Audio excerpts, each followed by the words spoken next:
guhimbaza Imana ntabwo bifatanye na buhoro buhoro no kuririmba. Nubwo benshi tubivuga muri kino gihe, guhimbaza Imana biratandukanye, mvuge nti inshuro 100% no kuririmba. Kuko kuririmba ni kimwe mu bikorwa byo guhimbaza Imana, ariko siko guhimbaza Imana.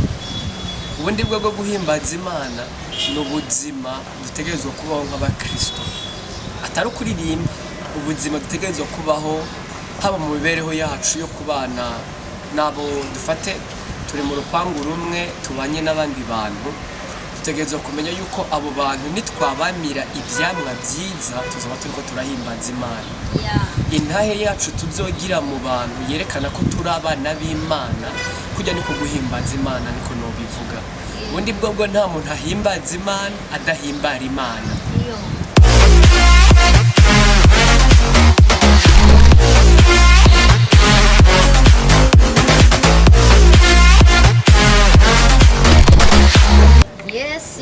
Yes, bakunzi bandufa.com TV, turabaramukije tubaha n'ikaze mu kiganiro Himbaza Time.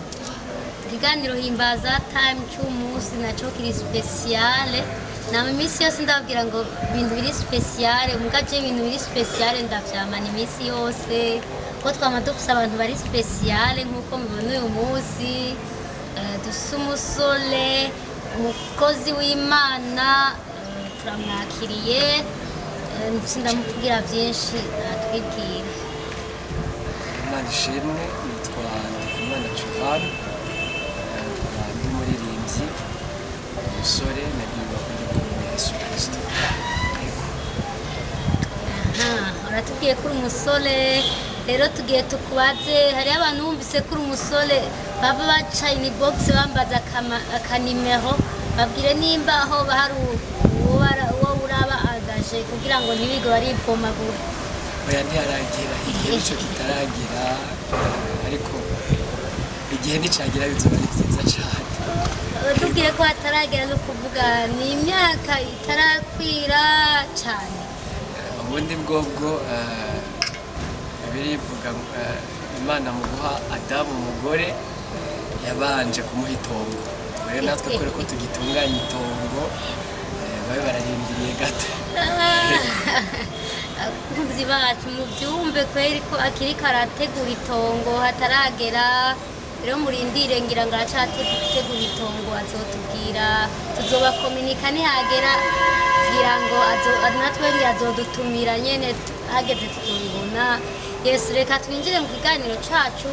Watubwiye kuri umuririmbyi, rero tugiye kwinjira mu kiganiro, ariko tutarinjira mu kiganiro ngo mbanze ndamusabe kigongwe na mucereje gato. Ko musanzwe mubizi twaramenyereye ngaho iwacu ko amasaha umenga ntacakubuze, ariko zanze nzi ko ari umuntu ari allergique cyane ku masaha, rero nabanza mbwire ko yambabariye. Ntakibazo. Tirame duhereye kuri kintu nyene c'amasaha, umva no kivuga ko gato ko kinkora ko cyane. Munda uja mu makonseri ugasanga bavuze isaha ugahaza kuri isaha cyane isaha n'isha isaha zibiri.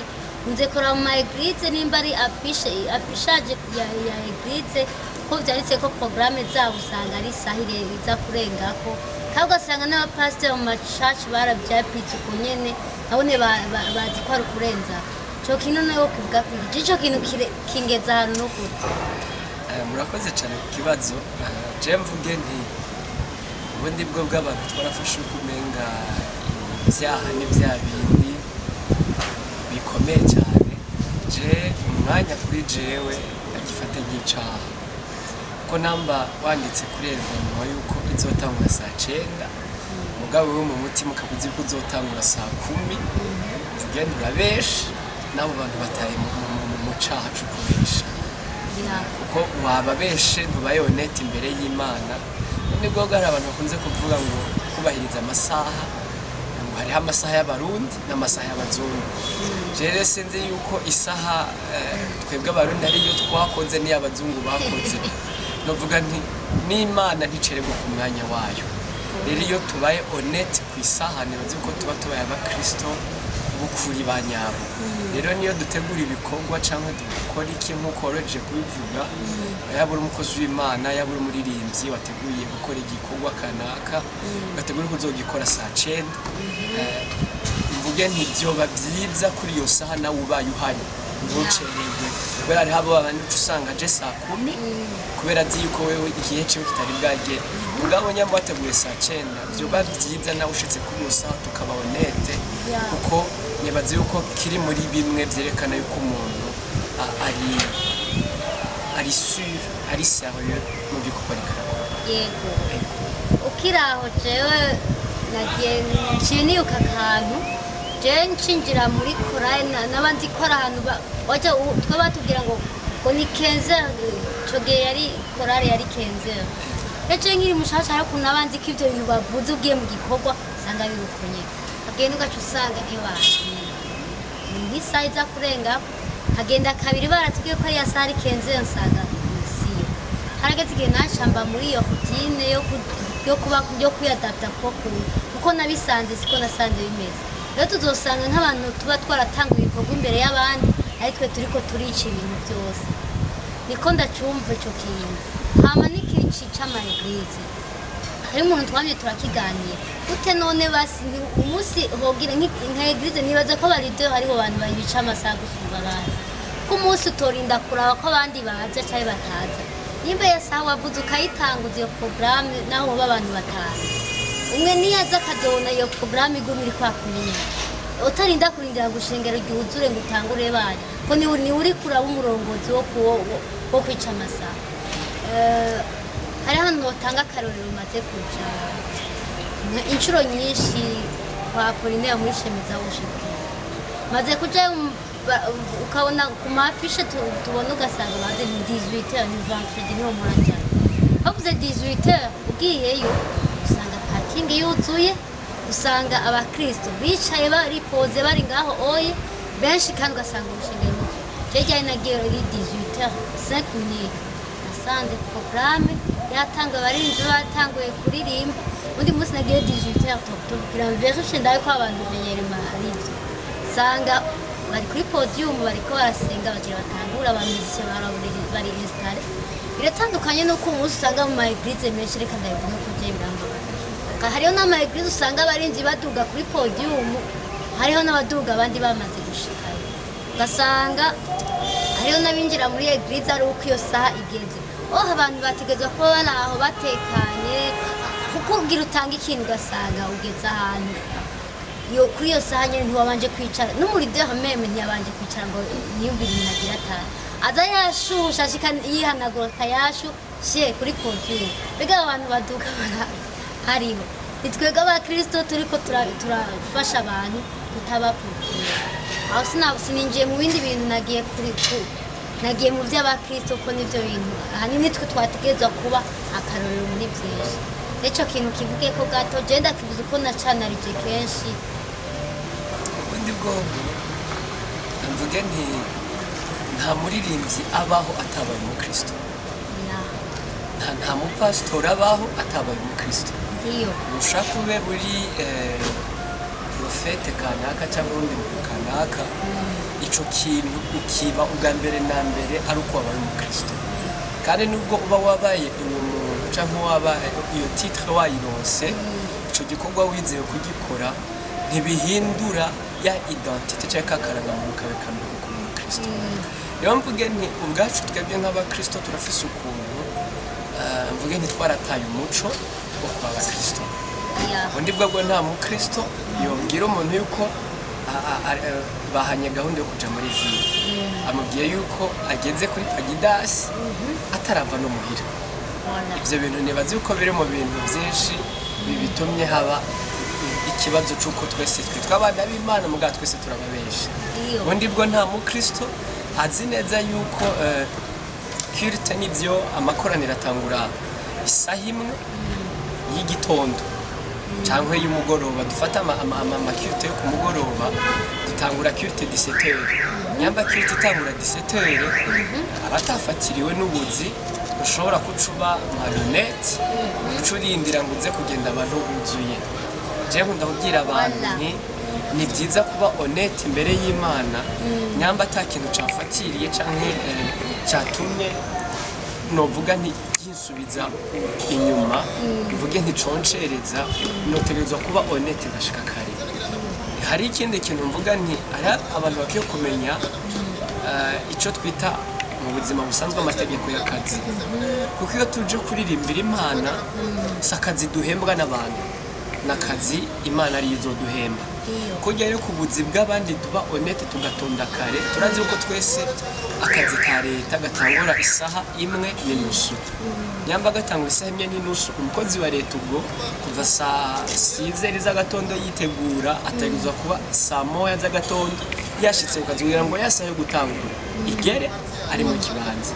Rero natwe bwe abaririmbye cyangwa abantu dukorera Imana ico cyaje kutubera ikigereranyo, tukaba tuzi yuko namba amakoraniro atangura isaha 1 kandi yuko abantu baza biteze kumva icyo Imana iba yakurungikanye cyane icyo yashize ku mutima wawe, byasaba yuko tuzinduka tugashika muri ico kibanza kare kugira ngo natwe ubwacu turonka akajyo ko kwitegura kugira ngo dutangure gukora cya gikorwa Imana yaduhamagariye tugikore ku mwanya ukwiriye, tudacereje abantu kandi natwe ubwacu tutabaye ababeshi imbere y'Imana. Kuko ndakubwira abantu nibyo ku bantu turashobora kwerekana uko turi beza, ariko imbere y'Imana ugasanga turababeshi ba mbere b'abantu. Rero nubwo tugunda kubwira abantu cyangwa ugasanga umuntu arakubwiye ngo ni byiza kurwanira intahe yawe mu bantu, haye no kurwanira intahe yawe imbere y'Imana, nacyo nibaza ko ari ikintu gikomeye. Kuko Imana ngo yararaba Dawidi ikabona ngo nguriye umuntu umutima wanje wishimira. Nibaze ko ijya ari intahe ya Dawidi imbere y'Imana. Mbega abantu natwe muri kino gihe natwe imitima yacu Imana iravye irumva yuko yishimiye kugira ivuga ati ndafise umuntu umutima wanje wishimira. Nibaza ko turiko turavyumva, kurumva hari ibintu ariko Imana idashobora kukwizigiza ibintu binini bivaye nuko utari fidele. Murango ndakurabona ko hari abantu bamaze iminsi baponda ibintu bya Kristo Ndikumana. Je ndumviza intahe ziwe ukuntu nyene ari seriye mu byakora, naho numviza kenshi intahe ziwe avuga ati jewe muhira sinkunda ko hagize amasaha yo kuja kuri eglise, ati kandi nata amaprograme bafise kuri church, ati abana ndabavyura nicyayi bagenda batakinyoye kubera ikisa yo kuja kuri eglise yagize tarigiye na madame agenda arabambikira mu modoka tugenda kuri church. Gasanga urumva iyo sacrifice kubera kubaha Imana, ariko ugasanga ngo abana hariho abantu umuntu yigeze kumva ngo abana ngo ni muri weekend, ngo abana ngo barancereza, ngo urumva ngo bakeneye kuruhuka. Urumva none iyo excuse Imana tumva tuyiha umwanya ari uko ibindi byose twabikwije. Rero umunsi Kristo yavugiye ntaye yuko ntagenda abana umugore agenda arabandikira mu modoka, byarankoze ko ndavuga ati bacara umuntu ariko arakoresha ibitangaza mu bisanzwe. Imana kugire kwizigirira ukuntu umutima ufise wo agaciro yiha. Rero umunsi abantu hari ibintu twibaza ko ikora ari ukurose umwanya. Ikindi kintu nkunze kuraba ukabona abapasiteri mu mayikiza ari mu bya wumva aho na masate atangwe bite byari abantu bafise amaprograme yabo yandi, gasanga baciye baja kurenza ku mwanya munini kandi hari abantu baje ku mwanya avuga ati amasanzu wandi ku rushengero kandi masafisi ibindi bintu aja kujaho, ugacuja kumwicira umwanya wiwe kajabona ngo bwira mugenzawe uti ntutahe muza gutaha yaje kuri randevu y'Imana kandi yaje ku mwanya. Mugabo waciye mwaciye mufata abaririmbyi bishe umwanya, abapasiteri bishe umwanya, ugacamba ngo bwira mugenzawe uti ntutahe muza gutaha gutega mu nama. Rero ndisizi n'ubumenga twokwinjira nidonida ariko twatanguye turi mu biganiro himbaza hataye, ariko nuko nabibabwiye guhimbaza Imana biri ku bintu byinshi, biri ku masaha, biri ku kuntu program ibintu byawe, biri ku gaciro duhereza igikorwa c'Imana. Ko na Yesu yabwiye igihe yaragiye kubatizwa havuye ijuru ngo nguyu umwana wanjye nkunda akampimbara. Guhimbara bivuye mu guhimbaza. Rero yahimbara Imana kuko yakora ibyo data agomba. Rero sinibaza ko Yesu yaririye, nabo batwereka ko Yesu yaririye. Ni kubera iki yavuze iryo jambo guhimbara, nibaza ko ari icyo. Murakoze cyane. Je mvuge nti guhimbaza Imana ntabwo bifatanye na buhoro buhoro no kuririmba, nubwo benshi tubivuga muri kino gihe guhimbaza Imana biratandukanye mvuge nti inshuro 100% no kuririmba kuko kuririmba ni kimwe mu bikorwa byo guhimbaza Imana ariko siko guhimbaza Imana. Ubundi bwo guhimbaza Imana ni ubuzima dutegerezwa kubaho nk'abakristo, atari kuririmba. Ubuzima dutegerezwa kubaho haba mu mibereho yacu yo kubana nabo dufate turi mu rupangu rumwe tubanye n'abandi bantu, dutegerezwa kumenya yuko abo bantu nitwabamira ibyamwa byiza tuzaba turiko turahimbaza Imana. Intahe yacu tuzogira mu bantu yerekana ko turi abana b'Imana, kujya niko guhimbaza Imana niko nobivuga. Ubundi bwo nta muntu ahimbaza Imana adahimbara Imana. Rero guhimbara Imana mvuge nti guhimbara Imana gufatanye cyane nico noca nita caractère, comportement, inyifato, ukuntu umuntu yitwara, ukuntu umuntu agenda mu bantu.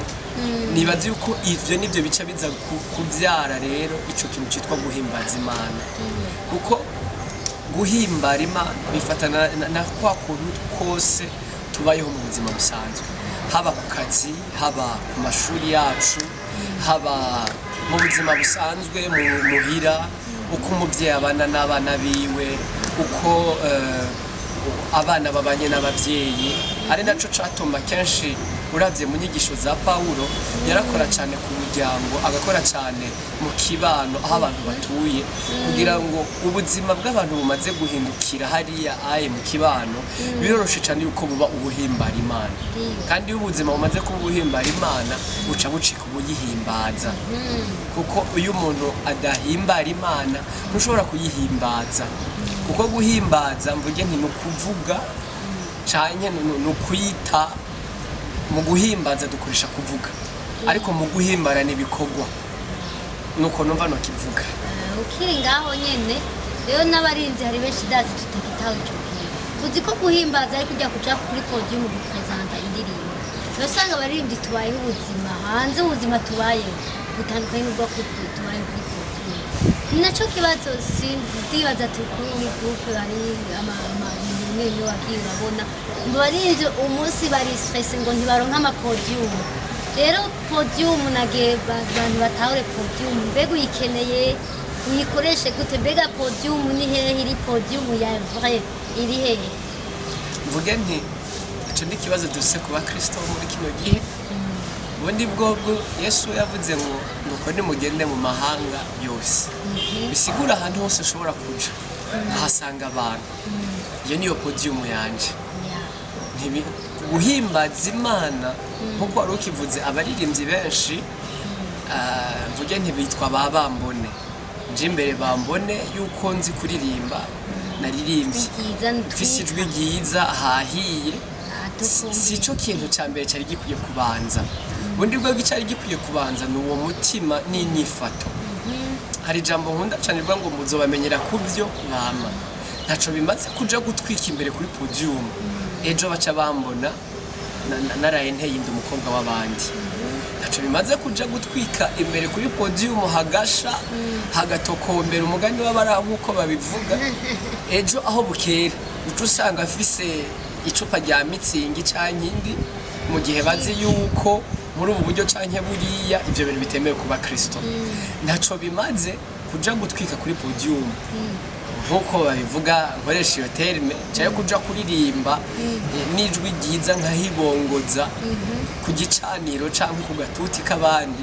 Ejo canke nkihavaho nyene uca usanga nahagatiye abakobwa canke abandi, bigatuma ya ntahe yitwa yuko yoshigikira bimwe nariko ndakora ku gicaniro itabaho.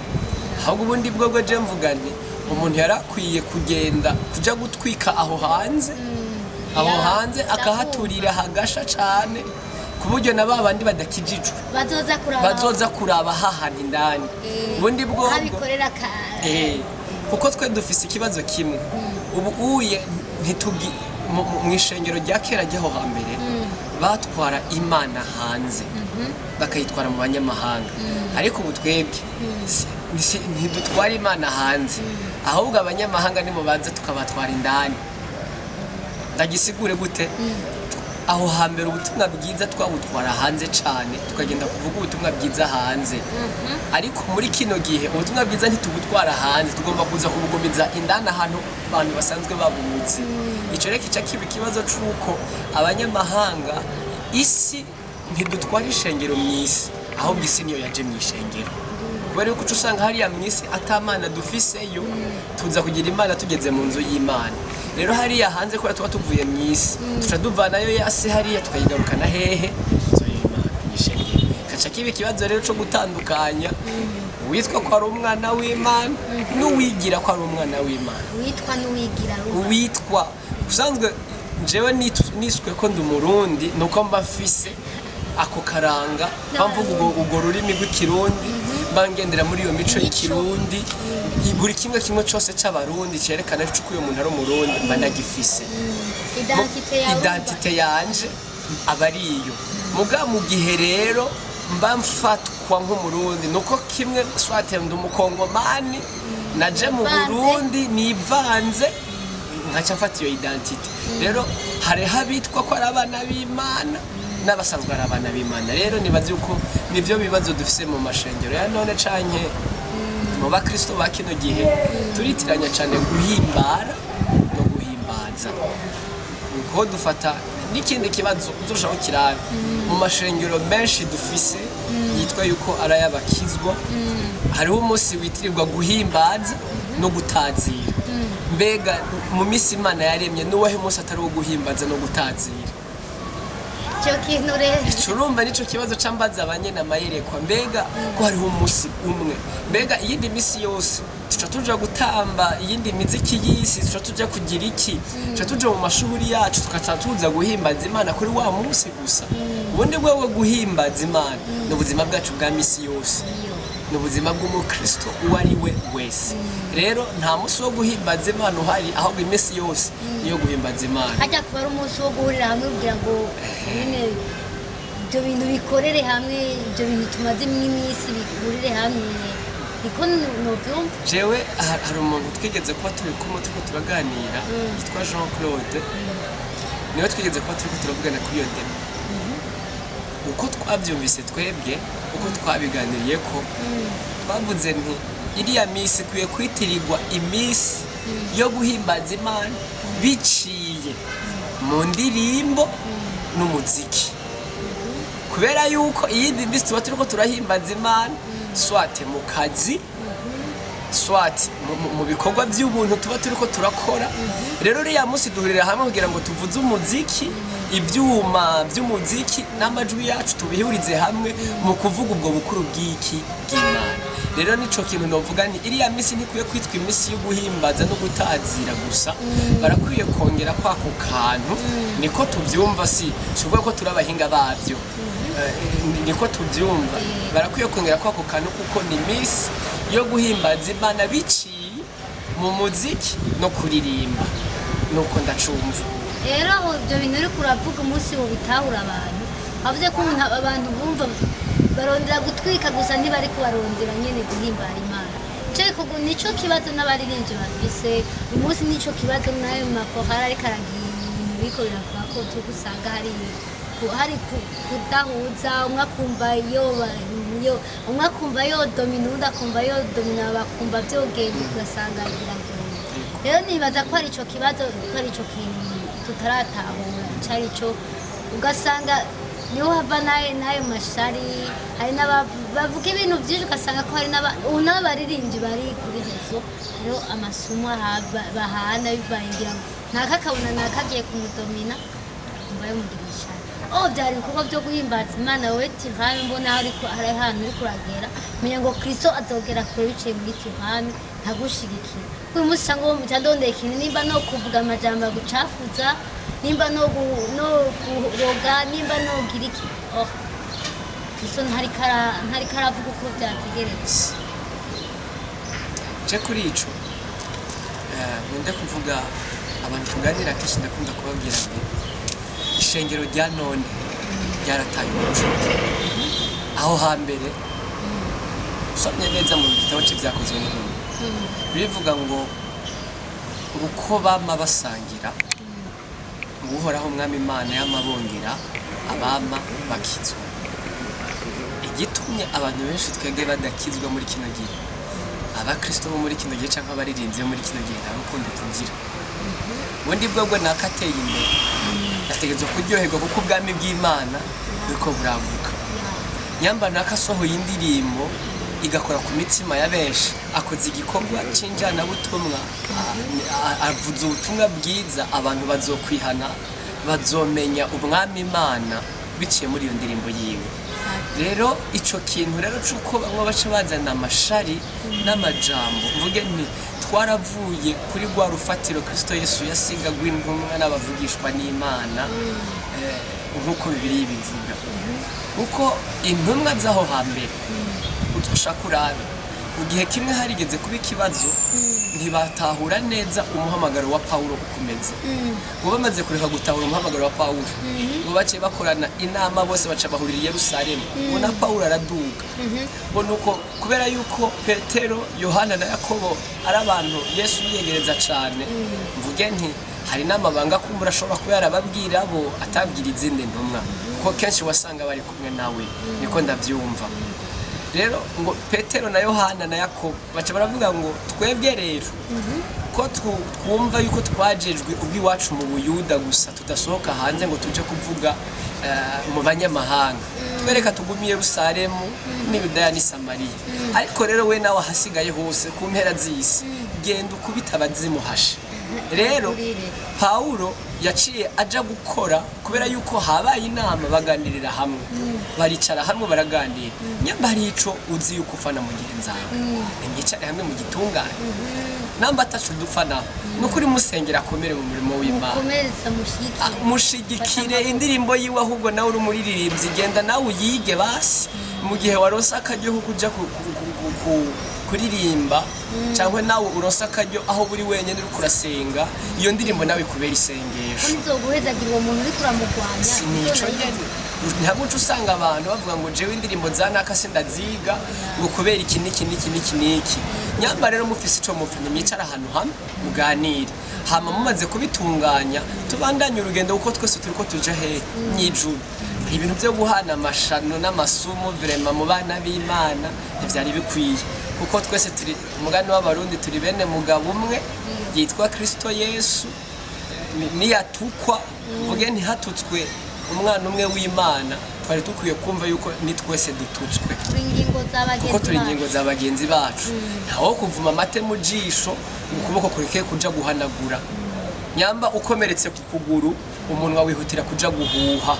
Rero mugenzanje akomeretse cyangwa ababaye nabwirizwa kumva yuko nanje ndakomeretse canke ndababaye. Yego kana biri kare hano havuga ngo mu byicubahiro umuntu wese ashira imbere mugenzi we. Yo majambo rero nibaza ko dufise question nini yo kudasoma Bible. Rero ya twasoma cyane tugasoma PDF sini bigarega naho usoma Satani nta jambo tuzi avuga ko ari mu byizi rya mbuto yasohoye, hari zaguye ku rutare umva ngo ni hajya ari kirasigura Bible, jambo uraryumva ariko mwanya ntirishinga imizi kubera iki urutare n'ahantu ona nka turi kwisima watere igihango aho woshira akavuga kera bisi nikiya kirarandagata mugabo nta vyama kiroha kubera na imizi nishika ko betwa rukwiye gushigikiza ijambo amasengesho. Ariko umunsi niyaza ko kinini ikibazo kinini pastor wacu arakunda kutubwira ati umunsi abantu bariko baritaho cyane réseaux sociaux gusumba kwitaho ijambo, ati ijambo ry'Imana ntigihawe agaciro. Rero nivyo bibazo umunsi bihari, abantu barondera guhitinga gusayangana imbere y'abantu, ariko aho bivaho traitement yaho biva mu masengesho ni ijambo ntibariko ntituriko turinjirayo. Rero nibaza ko ari cyo kibazo dufise, kubera ibintu dafise aho bikuye bishobora gushinga ibyo bibazo dufise. Ukivuga ko icyo kintu kubisanzwe mvuge nti abakristo ba kino gihe turagomba gushiramo ubwenge bwinshi mu gusoma Bibiliya, abanza atahure yuko ibintu urumva bidagenze uko bica bigenda kurumva, tugerageza gushiramo ibiharuro, matematike, fizike, shimi muri Bibiliya. Mugabo Bibiliya ni igitabo coroshe, usibye yuko abantu aritwo tukigoresha. Bibiliya yaravuze ngo mpamagara nanje ndakwitaba maze ndakwereka iby'iki n'iby'amaso yawe atigeze kubona. Mugabo uzoca usanga umuntu ariko ararisigura kugira ngo azokumve yuko kubona Imana cyangwa guhishurirwa bizomusaba kuduga mu misozi ahandi aje mu mazi ajyameyo. Oya, Bibiliya yavuze ngo mpamagara nanje ndakwitaba. Bisigura ngo rosoka y'ukwerekwa no guhishurirwa no guhamagara Imana. Rero kuri ico kibazo abaririmbyi benshi bamwe ntidusoma Bibiliya. Nukuri vraiment bamwe abaririmbyi benshi ntidusoma Bibiliya. Simvuze ngo ntibasoma, nanje nishiremo batava bavuga ati weho ko wigize umweranda. Abaririmbyi benshi ntidusoma Bibiliya, kandi ubundi bwo Bibiliya irimwo buri kimwe cyose, kuko igikorwa c'ubuherezi cose cako kirimwo muri Bibiliya. Nyambura umuririmbyi watorewe imbu zo kuririmbira Imana, hariho uko byanditswe mu gitabo c'ingoma za mbere n'iza kabiri. Hari uko cyanditswe uko Dawidi yari yabipanze, arabangwa bazafu muzokora uko. Hari uko buri kimwe gitondetswe, kandi ugiye gusoma muri commentaire de la Bible urabona buri kimwe cyose ukuntu cari gitunganijwe. Rero abenshi dukora amakosa kubera uko ntitwaronse novuga nti code de la route. Misi yose mwibarabara, iyo ugiye mwibarabara utanze amategeko y'ibarabara biroroshe kugonga.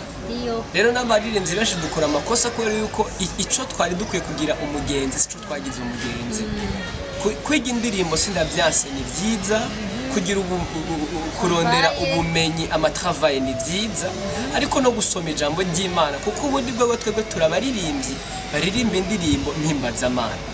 Ntushobora rero guhimbaza kuririmba izo ndirimbo mpimbazamana n'amajambo iyo Mana yavuze cyangwa ijambo ry'iyo Mana atagize n'iyo Mana ubwawe mutazinanye, kuko hari abantu twitwa yuko turi abakozi b'Imana n'iyo Mana itatuzi.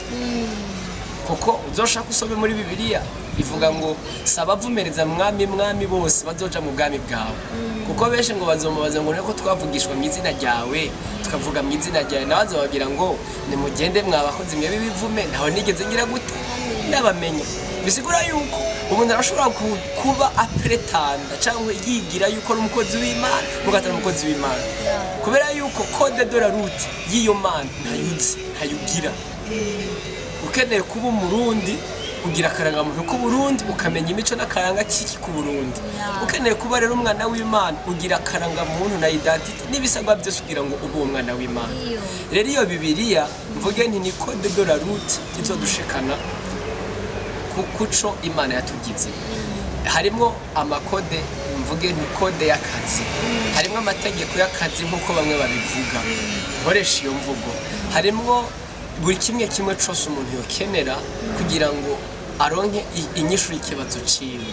Rero namba ndi umuririmbyi nabwirizwa n'imbere yuko nje imbere y'abantu, mbega ni igiki Imana iri kiravuga muri kino gihe, ni igiki cyanditse mu ijambo ry'Imana, n'ubwahe buzima njya. Hari umuntu umwe yigeze kumbwira nti uko mfungura niko nsoma n'ijambo ry'Imana, kuko namba ntashobora kubaho iminsi 3 ntariye, niko ntashobora kubaho n'iminsi 3 mu mpemu yanje ntasomye ijambo ry'Imana. Ivyo bisigura yuko arafise ubushobozi yatribuwa ku ijambo ry'Imana asomya kuye muri Bibiliya. Be nabo rero niba uzoca usanga kubera yuko asoma cyane ntibigarukire gusoma.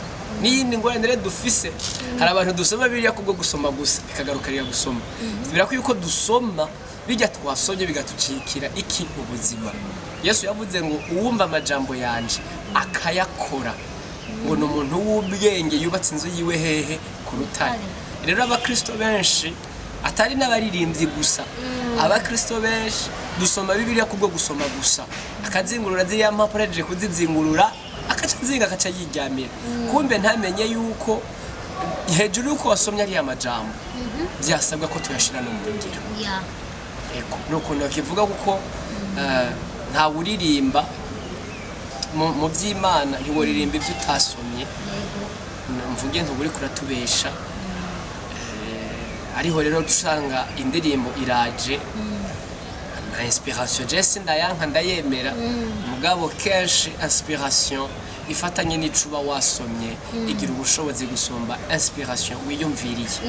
Ego ukiraho nyene nibaza ko aribyo biriko biratera ibintu byinshi mu baririmba ariko kintu ndashaka kifashe kurumva reka tubivuge ko reka tuvuge ukuri kugira ngo abantu bakire ko birivuga ngo tuzomenye kuri kuduhe kwitegera cyane ubona ko hari imyidogo myinshi kandi hari abapresiza simvuze ikintu numvise naracyumvise kandi akunda kucumva kumva ngo hariho ubugrupe mu baririmbyi ngo bakora intera ngo bafise ubugrupe ukumva ngo umoja ukumva abaririmbyi umunsi bavuga ngo ibi bintu by'ama festival ugasanga abaririmbyi umunsi bafite utuntu tw'imyidogo twinshi icyo kintu hari cyo kizi ko kivuga kuri je mvuga nti kuja hamwe nk'abana b'Imana ni ikintu kizima we no musi Imana ishobora kumpiyerekwa canke igashira muri jewe umugambi canke iyerekwa yo gushiraho umugwi uririmba indirimbo mpimbazamana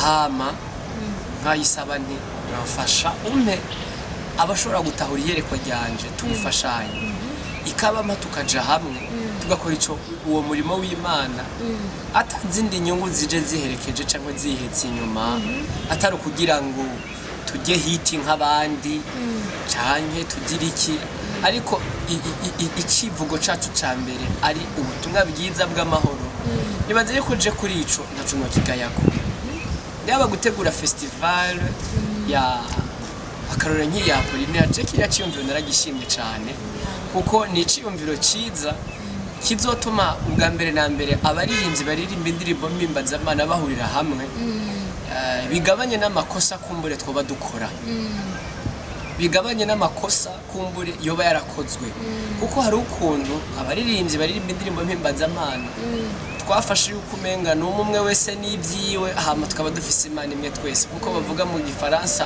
ngo chacun pour soi Dieu pour nous tous ubundi bwo gusa uko bikwiye kumera mu Mana ni twese hamwe kuko turi urugingo rumwe dutegerezwa kuba hamwe kandi Imana ikatubera twese imwe rero nyamba jewe shoboye kubaho mfise uwo mugo kuririmba ntegerana na bagenzi banje tugakora igikorwa kimwe kuri ico je numva atacu no kigayako numva no gishima cyane ahubwo no kuraba mbega ko nubwo tugiye hamwe icinyegeje inyuma ni gushikana bwa butumwa bwiza canke hariho izindi mvo zije zihetse inyuma ariko namba by'ukuri icatumye duhurira hamwe ari bwa butumwa bwiza bw'amahoro no kuri mvuge nti nibakomeze ahubwo n'Imana icibongera n'uburyo bwo kubikora kugira ngo babikore borohewe mu muce wabo ukiraho nyene ni iki woha abaririmbyi kubera urabona amajene hasi ari karate urumva ari ukuntu batavyumva kandi bakagira n'imyidogo myinshi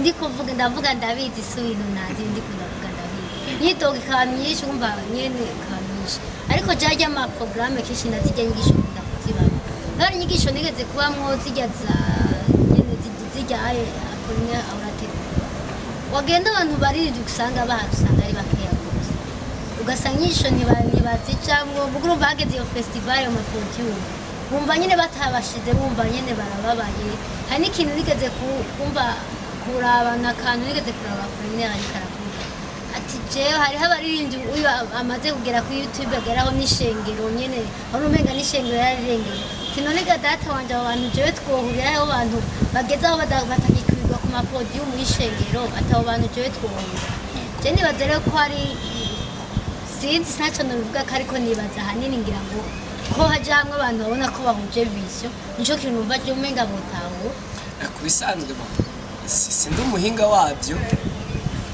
uko je ndavyumva amakosa mvuge nti yabaye kare amakosa yabaye kare kuko abitwa yuko bari bafise ivyizegwa bizima bijanye n'iki gikorwa nkoresha rino jambo boba baracerewe kwegeranya uwo mutima rero muri kino gihe twarose rero ababidufashamwo ndubaha Apollinaire cyane ari mu bantu badutanguriye kuririmba mu bintu bijanye no kuririmba indirimbo mpimbazamana yaba ba Dudu bose ba David n'abantu badutanguriye cyane je narakunze initiative bajizanye muri kino gihe yo kwigisha urunganwe rwa none kuko mvuge bobo ubwabo igihe cabo ngira nka Apollinaire yaronse akajyo kuja kwiga mu Bwongereza, ariko abandi muri ma generation yiwe usibye ngira ko bwo bari ubuntu bw'Imana, sinibaze uko baba bararonse inyigisho zotuma bakomera muri ministeri yo kuririmba. Rero na generation zagiye zirakurikira mu nyuma ico ciyumviro kitaratangura, nazo neza aragize ikibazo gikomeye kuko ntizaronse nazo nizo nyigisho. Ubu rero habonetse ako karyo ko kwiga. Umuntu umwe niwe yavuze ngo ukeneye kunyegeza ikintu umunyafrika ugishira mu ikaye canke mu gitabo. Abo bantu nibamfashe, abo baririmbyi bagenzanje, twese abaririmbyi tujijuke, tureke kubahiriza iyo migani itabaho, tugende twemere twigishwe. Vuge ni Apollinaire afise ibintu byinshi adusumbya, dudafise ibintu byinshi adusumbya, n'abandi hari n'abaririmbyi ba kera bo muri Pentecote bafise ibintu byinshi badusumbya. Ubwo rero uri umuririmbyi ukaronka ku karyo, ntuhagarare ku gikanu c'uko mwishengero iwanyu iki saba uruhusha abatama b'ishengero nk'uko Bibiliya bivuga, ugende namba wabonye umuririmbyi wo muri Pentecote wa kera azi ibintu, ugenda bikwigisha. Kandi ubundi bwo ntibikwiye ko twiga tekinike cyane, birakwiye ko twiga indero y'agakiza n'indero y'uburirimbyi. Discipline ni ikintu iyo kibuze nibazi ko ibintu byinshi biba bipfuye. Nyakwigendera wahoze ari umukuru w'igihugu niwe yavuze ngo discipline mu kintu cyose, haba mu gutwara indege no mu nki, no mu kiririmbyi. Iyo discipline ibutse ibipfuye. Ico gihe Apollinaire avuga ico kintu, nibaza yuko ntibeshe hari mu marambya, aho usanga abaririmbyi benshi muri kino gihe nibyo baramurondera kugira ngo abafashe. Mugabo none nanje mere nkawe, wewe uri umuririmbyi, abakoraniro yo kwishengera iwanyu nta na rimwe wigera ubonekamo. Bari uko umaze gusohora n'imiburi buri indirimbo imwe, ukabona yuko abantu 3,000 bagiravye, wahise wafashe isi, akarere kose wagafashe. Hageze yuko bagukenera mu ishengero iwanyu ntibasubiye kukubona. None urumva vraiment uracamariye iki ico kibano urimo? Kuko Bibiliya ntibuza umuntu kuba uw'agaciro, ahubwo iranabihimiriza cyane. Mugabe iyo umaze kuba uw'agaciro ukaca urengera cyane, ukaca utangura kuba ubwibone, mvuge nti wewe uratanguye kugwa. Nyamba ntereye imbere ngaha, ntibisaba yuko ninashika muri Etats-Unis cyangwa ugashika ahandi hantu nzoca nibagira yuko hano hambere hanteje imbere ni mu Burundi na kare. Kandi cyo ndavuga ngo amazi arashuha ntibagira ibumbeho. Niyo mpamvu Apollinaire arafise ukuntu abitahura cyane, kuko uko yakuze nuko yarezwe, yakuze aregwa cyane n'abatama bakuze batuje. Rero muri kino gihe usanga dusa abantu nuvuga nti bari hot cyane, bashushe cyane, ukaca usanga umuririmbyi cyane iki kirite ya mbere yisengera ngaha, iya kabiri akacaja kuyisengera hariya, iya kane akacaja kuyisengera hariya. Mvuge nti jewe ibyo ntabyo nemera. Emera ureregwa ahantu hamwe, uririmbira ahantu hamwe, aho hantu naho ne bahagutumiye usaba uruhusha, ugenda uburongozi bubizi. Nico novuga rero, niyo ya discipline tubura mu gihugu cy'Imana. Hajya n'umukristo ata discipline afise, mvuge nti na wewe umugani uraho mubagumutse urimo. Mubagumutse urimo, mubaroberi mu gihugu cy'Imana urimo. Ba Boko Haram na Al-Shabaab bariko baragwira kubera yuko bundi bwo discipline nibyo sico kintu ca mbere gitangura. Mugabo discipline iri mu bintu bituma abantu bakora ibintu cyo kimwe. Ko nambuno musi tuzi yuko discipline y'ikiririmbyi nuko umuntu wese amenya ati ndafise aho nkorera imirimo y'Imana, nivyo mwangomye mwantumiye, nasabye uruhusha barumpaye. Wanashaka bimwe bavuga ngo amavuta ya naka, amavuta y'igicaniro uvuye ko azogukorera. Mugabo wagiye umugani w'abarundi nk'imente yo muci, ntawe wasabye uruhusha, uzoca usanga ari ikibazo. Rero ico ni ikibazo giduse gikomeye cyane, kandi abaririmbyi barakwiye kubitahura n'ukuri.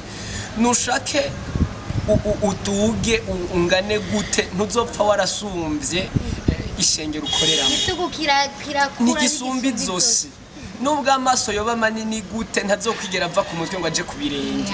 Rero dutegerezwa kumenya yuko nubwo noririmba gute bikagenda gute, tujuru ndafise aho narerewe, ndafise aho nakuriye, sinzopfa narahasumbye. ndakunda cyane abantu bitwa yuko bakorera muri system anglophone nubwo baba bafise mega church ingana gute uwamubyaje ubutumwa bwiza uwamubyaje akamubatiza aribo bitwa ngo n'abavyeyi b'impemu nashake abafise ishengero ry'amatete araze yuko nubwo azokura akagenda gute atazopfa yaramusumbye aguma agendera kuri ya discipline yiwe rero ribaze yuko hamwe n'amakosa menshi tugira nuko twabuze ikiturera mu ngabire zacu zo kuririmba rero une fois umuntu aronse ikintu kimurera kikamugera ubu rero kubera ko birakogwa bajya kubaho baririmbyi mwahise mubona yuko mwahise mugeze ku yindi doga ndabisabye munyemerere muze twicare twige kuko ukwiga nubwo bamwe bamaze iminsi bifashisha ivyandiko byo menga mu gitabo cy'umusiguze amatari mu migani ya Salomo ngo kwigisha kuruhisha umubiri nagomba ndagire yuko nimutiga muzokora amakosa menshi ariko hamwe no kwiga no kwemera kuregwa amaksida mu ngabira azokwamaza mugabo hamwe no kwiga no kwemera kuregwa hari byinshi uzotambuka ego tukiri ngaho nyene kuri ako kantu solution wazitoye umva kuri ibintu byose bima biba ngo bakore umva ni kudata ntibarata umva bakeneye amapodium nga ntibarakenera kumenya ntibarakenera kubemera kuregwa ariko bakeneye amapodium uvuga ko bokwiga bakigishwa je nibaza ko bwabongira bagomba kwingabire ziregwa babashire bakoranira uko bamaze kubona ko abo bantu rero nkawe Tirame twojana nkabangiye mu Kanyosha tugafatana urugendo ufise objectif yo kuja mu Kamenge nanje se objectif yo kuja mu Kanyosha umva ko bigora ko tujana rero nibaza ko byari byiza ko bajana ariko barumvana ariko barakorana umva nibemere kuregwaho ni kubizi yego nuko nakare ubundi bwobwo abarundi ne babivuga ngo indero iva he iva hasi iyo umuntu atemewe kuregwa barazi gukora amakosa menshi nti umwana yarezwe neza akaronka indero y'ababyeyi ikwiye na affection y'ababyeyi usibye muri kino gihe tubone yuko ibintu byase gose ngaho umwana yaparvenye kuronka indero y'ababyeyi aragira aratandukanye cyane wa wundi yakuze yirera na wa wundi yakuze afise atarosa ayo mahirwe yo kuronka indero y'ababyeyi rero de plus twemera kuregwa no kwigishwa ni naco de plus turonka akaryo n'amahirwe yo kumenya byinshi ibyo byinshi tumenye nabyo bikaturinda byinshi ego kandi baza ko nizo ngabire aho zikora umaze kufise ivyigwa umaze kuba warize waratahuye neza ibyo urimo kuko benshi ndabivuga abaririmbyi benshi ntibazi ibyo barimo nkuko nabivuze muri groupe abaririmbyi benshi ntibazi ibyo barimo benshi bazi ko ari gusohora indirimbo benshi bazi ko ari kuja kuri microphone mu ma eglise benshi bazi urumva ibyo bigaragara mugabo andeho y'ivyo usanga ari induru gusa impamvu kuri podium we Tirame dufitanye beef turahura kuri podium mugatugaruka dufitanye ya beef kwakunye kandi tukabona ari normal turahurira mu bintu byinshi ugasanga mu byo dupfa iguma ari ibintu byinshi hatuguma aho kwiyumvira kugabanya amabifu ahubwo tuguma tuyagrava gusumba rero nini nibaza ko ngira ngo izo ngisho zibaye nyinshi zikagwira abarinzi bakamenya Imana bakamenya ibyo barimwo ibyo bintu bito none nayo mapodium aragutse iyo mara kumenya iyo ngabire yawe ngene ikoresha hariho ahantu benshi bakeneye ubutumwa bubanza Igitega urashobora kujya ugakoresha evenement urashobora kujya ikaruzi ugakoresha ugategura terrain ugakoresha evenement ibyo ukora nibaza ko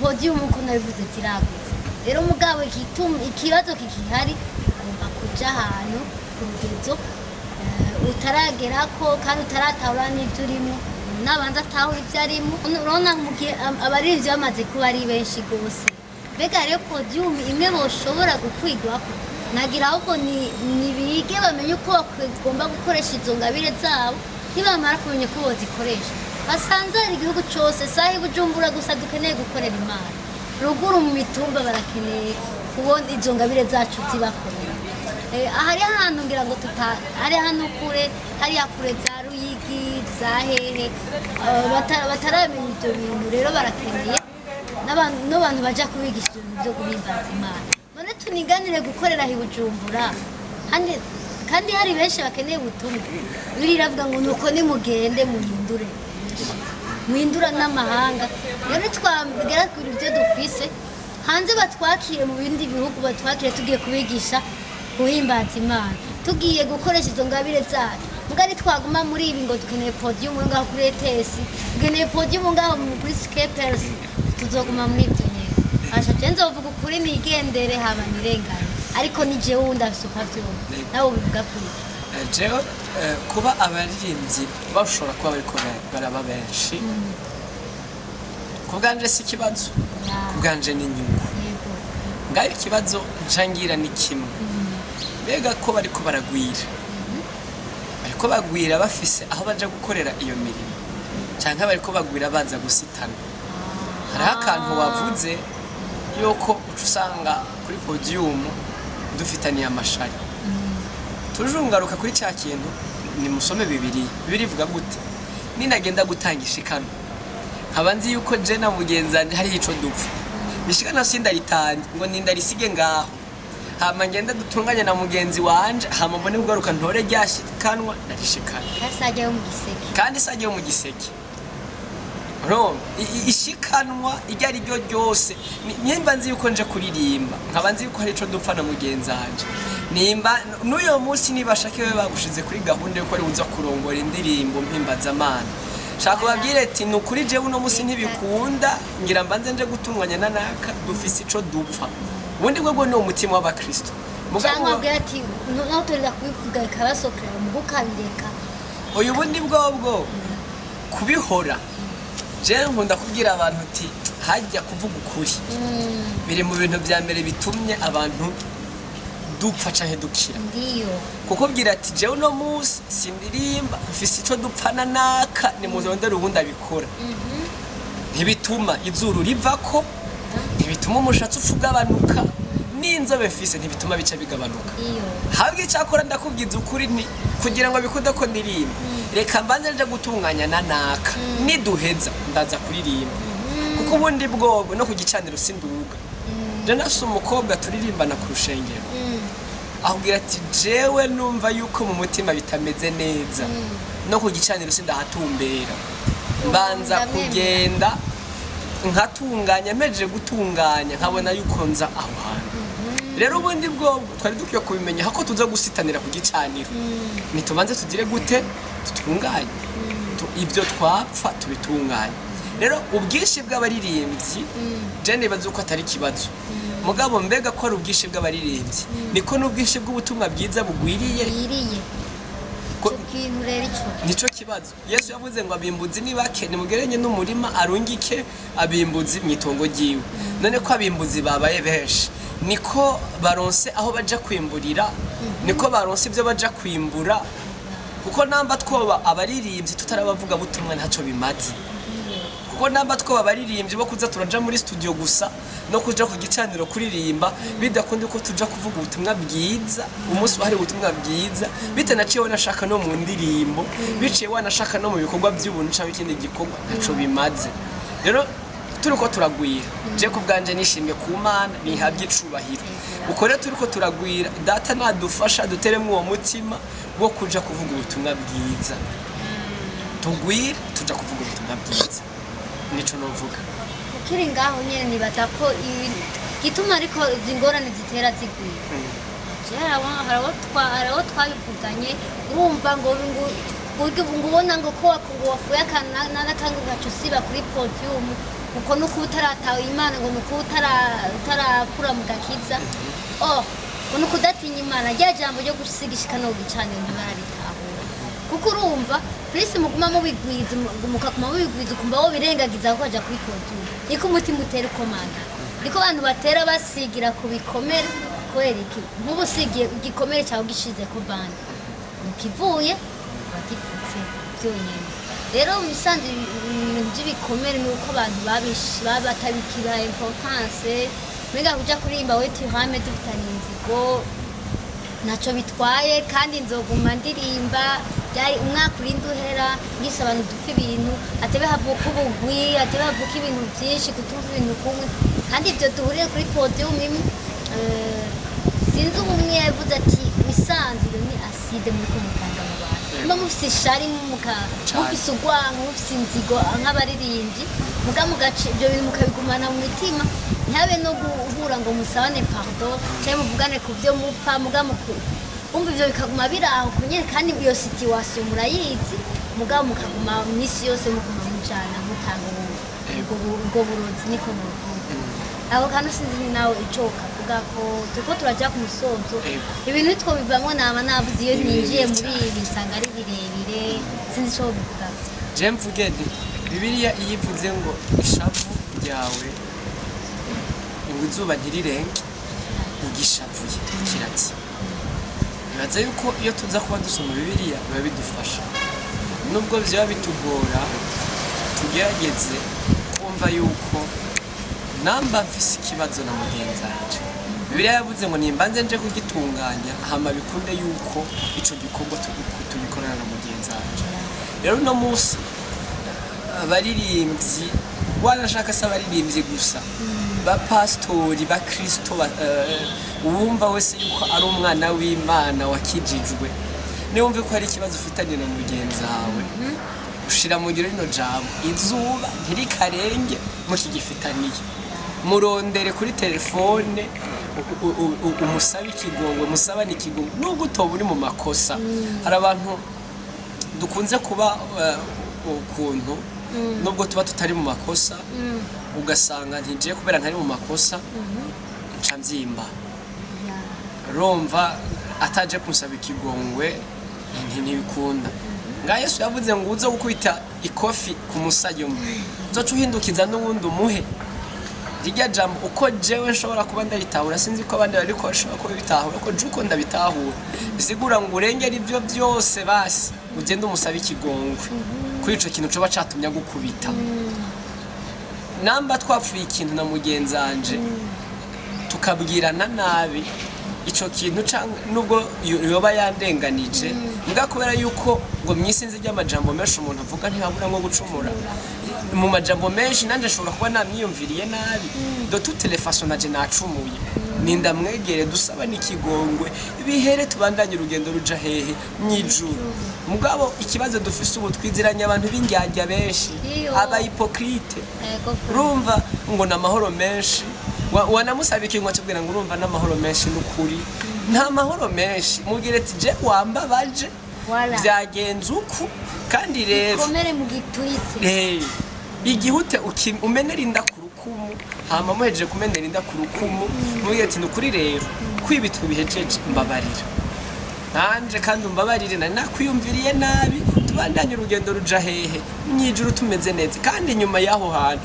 uzoshaka kuraba abantu babigenjeje uko neza bagasabana ikigongwe mukuri amaherezo bihera abagenzi bakomeye cyane bakundana bitanaho kuko acamenya ati iki kintu naka kiramushavuza sinzosubira kugikora nuko ndabyumva exactement nuko nyene antukaje ku bantu banzi tubana kenshi barabizi jewe sinshobora singeza n'umunsi ushaka untaho kuko ari umuntu umubwiye ukuri kumubabaza ngaho je ndakubwira uko kuri kukubabaze mugabo cyane nanje uzombwira mbwira uko kuri kumbabaze mugabo umvura kubera ukuri kurajyana ariko kuravura rero umunsi ikintu cishe abantu benshi sinvuge muri rusange ko abantu benshi nyene ni benshi ariko abakristo twe twadukwiye kuba different n'abandi bantu bataramenya Imana ujyaje none mube mu bantu bose hama buce buza no mu bana b'Imana mba bizoca bibyara iyo twadukwiye kuba akaruriro nk'abana b'Imana abantu bose bave muri hypocrisie hama byose bigende neza umva umuntu wese uhure ndakutwengere ngaye nashikia Jonathan hajya cameraman wacu Tirame kamana cyasi comportement bishisha mana ndakuvuge nabi nga turi kumwe dutwenge bayuda barabaye benshi Ben Yuda yagushije Yesu kandi nyene umva yaramusonye mugara mu n'akarero gusa nyene Bibiliya yatandukanye rero tugiye ku musozo sinzi akajambo kanyuma worangiriza ko kuba ariko baradukurikirana twavuze byinshi ariko ibi bintu ntitwobivamwo twofata nk'umunsi wose mbwa ikiganiro cy'umunsi wose ndibaza ko bishaka abantu narijya tutakifise umwanya ukwiye ariko ndabingize abantu mudukurikirana ibi bintu vraiment nzovyubirize ni ibintu bikenewe bifise byo dufasha surtout abaririmbyi abakozi b'Imana nicyo worangiriza kugira ngo turangize ikiganiro. Murakoze cyane ndagirize kuri kino kintu mvuge nti umuntu wese canke umuntu wese icari haba mu Mana canke mu muntu ikintu ca mbere utegerezwa kumenya nuko uri umukristo kandi umukristo wese afise ico no kwita karagiteri inyifato ingendo umuco w'igikristo rero imbere yuko tuja no mu bindi byose abaririmbyi iki n'iki tubanze tumenye uko turi abakristo tubwirizwa kwamira ibyamwa byiza abantu bose atari abakristo. Ikindi novuga nyamba turi abakristo rero twitwa abakristo dubwirizwa guhishura kristo canke kuvuga kristo aho tuba turi hose inyambaro zacu ingendo zacu imvugo zacu zibwirizwa kuba ari imvugo zerekana kristo uko biba bimeze kose rero twirinde kwishushanya niryo jambo nohereza ko nkuko Pawulo yabivuze ntimushushanye n'ivya kino gihe mu Baroma 12 ku murongo wa mbere n'uwa kabiri ngo ntimushushanye n'ivy'iki gihe yamara muhinduke rwose mugize umutima musha ngo niho gukorera Imana kwanyu kuzoba uko kimaze rero nubwo twakorera Imana tutarahinduka ubwacu n'impinduka n'ukuntu twahindutse bikagaragara mu kibano ugukorera Imana kwacu nkuko Paul yabivuze nta kimaze kuzogira ariko tumaze kuba transformé twaramaze guhinduka ubwacu twaramaze guhingurwa ugukorera Imana kwacu ntikuzogira ikimaze gusa mu ishengero no mu isi kuzogira ikimaze kuko aho tuzoba turiko turaca mu isi aho hitwa twokwita yuko hari abadakijijwe abatari abakristo abatari abana b'Imana bazobona by'ukuri yuko turiko turabamira ivyama bizima rero ndangize nshimira abo bose badukurikiranye nshimira na Fafa Praise yashoboye kudutiza kano karyo na Ndofacom TV yemeye yuko dushobora kuganira ibi atari uko turi abahinga babyo ariko uko tuba tubitahura iciyumviro kimwe canke curiya kiraterera mu iterambere rya buri kimwe cose murakoze cyane Imana ibawumugisha. Murakoze cyane ndangize mbwira abantu badukurikira cyane cyane abaririmbyi ndabatekera ijambo ri muri Esayi 60 kubera ku murongo wa mbere avuga ngo haguruka ukayangane kuko umuco wawe ushitse biza guhora ukabukaza rero gukayangana kwacu tuve muri aya matiku tuve muri izo nzigo tuve muri ayo mashari kuvugana nabi kopozanya kutavuga rumwe ariko tuje hamwe dukorere Imana nkuko umuyobozi wacu nyakubahwa yabivuze ngo turi hamwe twese birashoboka rero muze tuje hamwe twese baririmbyi tugiye hamwe twese ingufu zacu tukareka kurwanyanya ariko kuko turiko tuja mu ijuru rero norangiza ndababwira ico kintu ngo tuve muri biriya bintu byose tuve muri iyo myidogo turondere ikintu kimwe dushikana ubutumwa kure turondere iki guhimbara Kristo amatunimbaze ndangiza ndanababwira ngo na subscribe kuri Ndofacom TV zobana tubaha ibintu byinshi bitandukanye nkuko nama ndiko ndabivuga tuzobazanira abantu baze badupartaja ibintu bafise ko ngaha mu Burundi dufise ubutunzi bwinshi kandi najyari tuzozana abandi ahari ingabire nyinshi ngaha hari abantu bazi ibintu bitandukanye rero twabishira mu byo byiyumviro byose tuzoronka ikintu kimwe kandi duhuze mu kintu kimwe rero nagomba dushimire umukozi w'Imana hano Tuhame nizera ntitwagukenera kandi ndabona tuzogukenera vuba nizera ko uzogaruka ukaduhaye kwatsi ndabimazangize stop kubera umwanya ariko singize ko gakora ndazi ko bile tuzogaruka hano tubinoganze neza ko hano ari ifise ibindi bibazo byinshi mugabo ko ntanguye kubaza kuri iyi point sanga n'abajije byinshi ariko tuzogaruka hano tubinoganze tufate uwundi mwanya urabitwemereye mbega ko uzogaruka cyane rwose. ndagushimiye cyane dushimiye na kameramani wacu Jonathan ya inyuma ya kamera murakoze cyane.